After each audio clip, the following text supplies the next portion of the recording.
I just posted my 100th YouTube video, and at the time of recording this, I am just under 100 subscribers.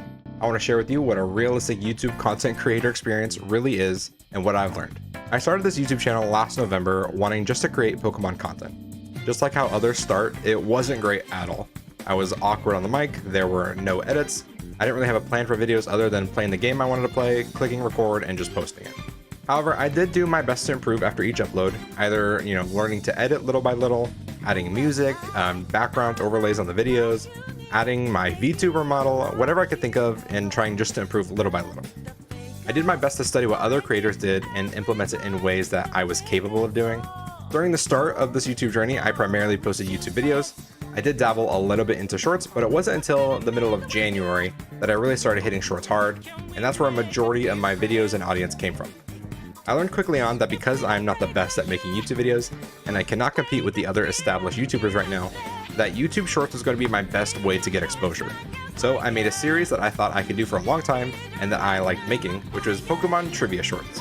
Just a quick question a day that was fun to make, and also what I thought was fun to watch and to play along with. Before that middle of January, I'd only had around 10 subscribers, maybe a little less, and then between then and now, I went from 10 to almost 100. I think something that most people want to see is what your analytics look like as a very small, average YouTuber. So here we go. For my content, views definitely varied. YouTube videos were definitely a lot lower, with some being a little bit higher, and then the shorts varied quite often. I would get some that were close to 2,000, others that would only break a couple hundred. It was very all over the place. Sometimes YouTube wouldn't push my shorts at all, and originally it would get 0 views. Obviously some have gone back to look at it, but at the time of posting this and for the first week or two, this only had 0 views. For YouTube Shorts, my like ratio tended to be about 1 per 50 views, obviously with some being a bit higher or lower, and then comments were, obviously a bit lower than that, usually ranging from 1 to, this is an exception, we got 9 here, but usually about 1 to 4, I would say, is my average comment ratio for these videos. This is the more important figures here, which I would say are the ones that you should primarily take a look at. It's the engaged viewers, or the actual views that you really got in these shorts. You can see that for this short, 47.3% actually stayed to watch, and of those people that watched, they only stayed for about 79% of it. These analytics for me tended to be around 35 to 55% and about 70 to 90% on average. When these metrics were higher, I tended to see views be a little bit higher as well.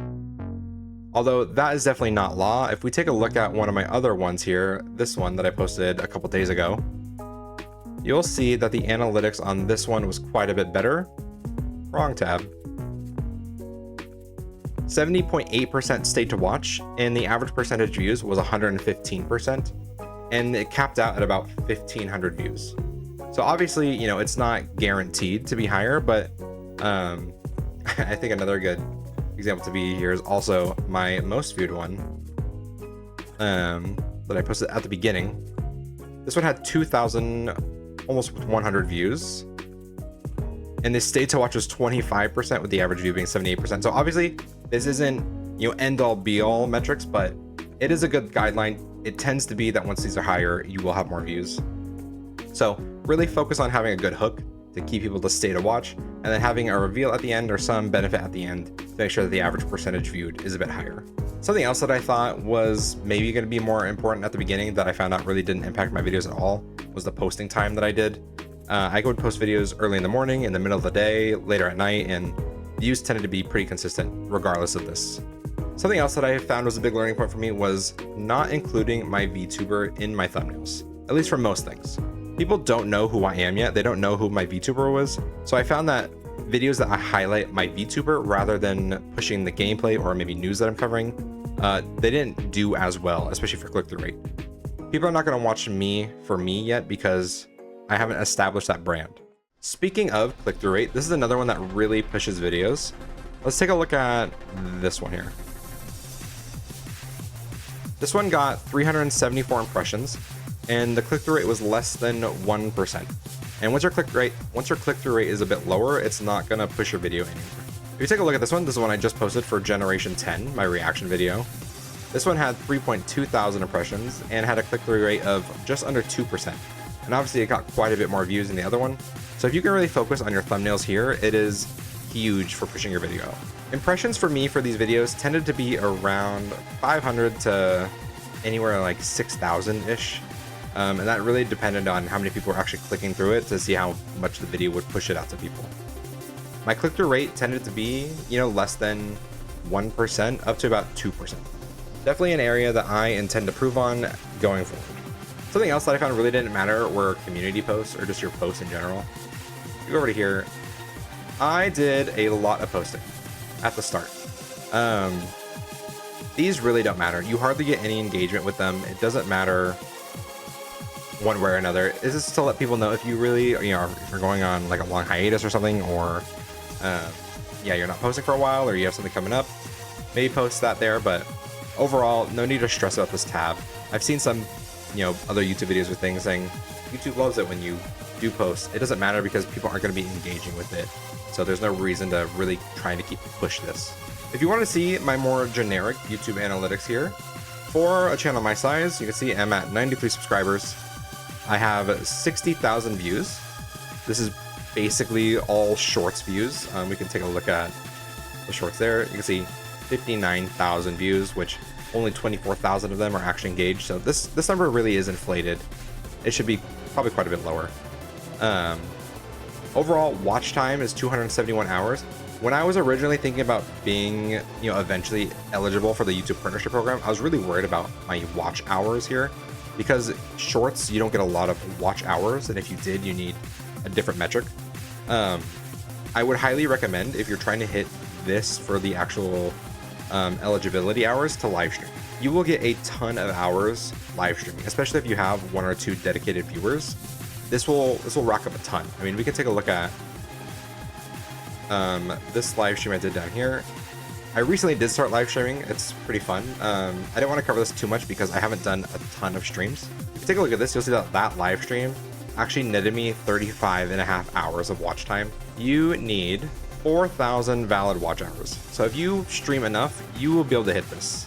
No problem. Overall, my biggest takeaways after posting 100 videos is focus on hooks, design videos to keep viewers for as long as possible, make sure to include a call to action, tell the viewer to like the video, comment, whatever, a guess on trivia, what their experience was with something, etc. Tell your viewers to subscribe. If you don't tell them, they probably will not.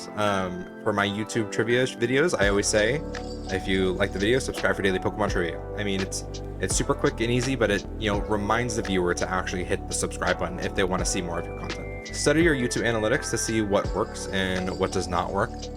Also, something to note is that short videos and thumbnails will look different on PC or mobile. So if you're posting from a PC, like you're posting YouTube short, view the content on your phone to make sure that it still looks good. You can also adjust short thumbnails on your phone, so I highly recommend doing that. If you're starting a series or channel, post quite a few times from that format or that series, just to make sure that it either works or doesn't work. You're not going to be able to tell just from one video or 2 videos. If one tanks, you don't need to just quit it outright. Keep testing. I will also keep testing. My plan is to post, I think, 365 videos would be great. 1 for every day of the year. I'm going to test more formats. I'm going to try to become a better YouTuber. So I'd love it if you followed along and see how I'm doing. And if you started your journey and are far into it, let me know and others in the comments what your best advice is. See, that wasn't so hard. Like, subscribe, comment. My last piece of advice for you is have fun making the content that you want to make. If you don't have fun doing it, I promise you, you will not last, especially if you're an adult working a normal job, you're not going to make it trying to do content on the side. You just won't make it if you don't like it. And if you want to make content the way that you want to make it, just do it. Ignore what everybody else says and do it the way you want to do it. At the end of the day, it's your YouTube journey and we're all just here to watch. Thank you all so much for watching. I hope that you liked the video and I will catch all you goopies in the next one. Bye bye.